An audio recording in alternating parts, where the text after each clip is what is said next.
Buongiorno cari amici, benvenuti anche oggi in una piccola pillola del vostro maledetto veneziano. Oggi vi voglio spiegare una piccola cosina riguardante il nostro sonno. Ma prima di fare questo, il vostro maledetto veneziano vi chiede di iscrivervi al canale YouTube di The Gabba, al canale YouTube del vostro maledetto veneziano, di venirci a trovare nei nostri gruppi social. Vi ricordo che anche in Face stiamo rilanciando un gruppo del nome Radionica, Radiestesia, Tarologia ed Ermetismo, siamo più di 1350 ed è gratuito e ti invito a iscriverti. I link sono sotto qui in descrizione. In più, se vuoi degli ebook con dei circuiti radionici quadranti radioestesici gratuiti, nel sito capitano.intervista.org, il link sotto in descrizione, ci sono più di 20 ebook che parlano di radionica radiestesia, tutti gratuiti, alcuni anche di chirologia e lettura della mano. Ne hanno già scaricati più di 150.000, il Maledetto Veneziano ha donato all'umanità più di 2 milioni di circuiti radionici e quadranti radiostesici. Nel stesso sito abbiamo anche una sezione shop dove si possono acquistare sigilli, amuleti tipo questo che costa 150 euro più spese per edizione e tanti altri riti operativi e quant'altro.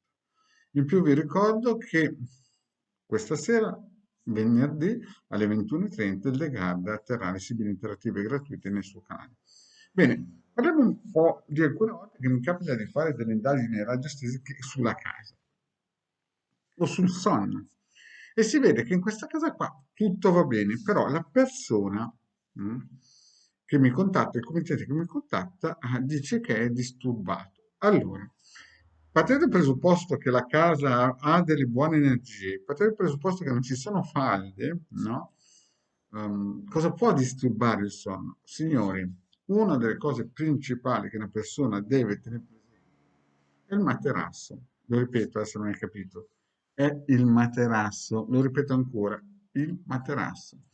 Perché mi è capitato spesso di analizzare delle persone che avevano dei problemi e saltava fuori che loro avevano o avuto incidenti alle ossa, no? E magari non si ricordavano, oppure avevano una postura sbagliata nel dormire, lo ripeto, una postura sbagliata nel dormire, e gli causava a catena una sequenza di problematiche che sfociavano magari con un effetto che non c'entrava niente col dormire.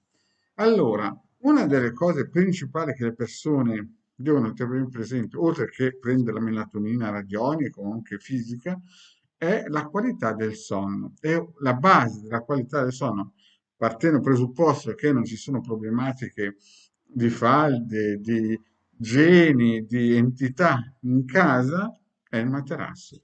Quindi quando una persona acquista un materasso, sembra una banalità, ma si sta giocando più del 30% del suo tempo di vita giornaliero. Cioè praticamente noi passiamo un terzo sopra questo oggetto che è il materasso, che vale più di 1000 prediche, 1000 pillole, perché quando voi siete sopra questo oggetto, voi lasciate la vostra vita a questo oggetto qua. Quindi, quando si acquista un materasso, bisogna sempre fare una bella indagine radiostesica o radionica, poi è la stessa cosa. E chiaramente bisogna vedere il materasso ideale per ogni persona. Bene, cari amici, questa è una piccola dritta, faremo degli approfondimenti su vari materassi in futuro, perché ci sono certe persone che restano stupite sul fatto che salta fuori dall'indagine radionica che il loro problema di postura, il loro problema magari per, non so io, un'emicrania, oppure alcune cose che mi sembra che gli siano successe per altri motivi, è riconducibile al dormire in posizioni sbagliate. Ma non è tanto che lui magari dorme in posizioni sbagliate, ma il materasso che induce il corpo ad assumere posizioni anche di 1 millimetro, basta 1 millimetro per rovinarti molte cose nella vita. Bene, cari amici, il vostro manietto ha finito qui questa piccola pillola e quindi state attenti dove date il vostro 30% di vita senza che ve ne rendiate conto. Grazie cari amici, alla prossima, ciao.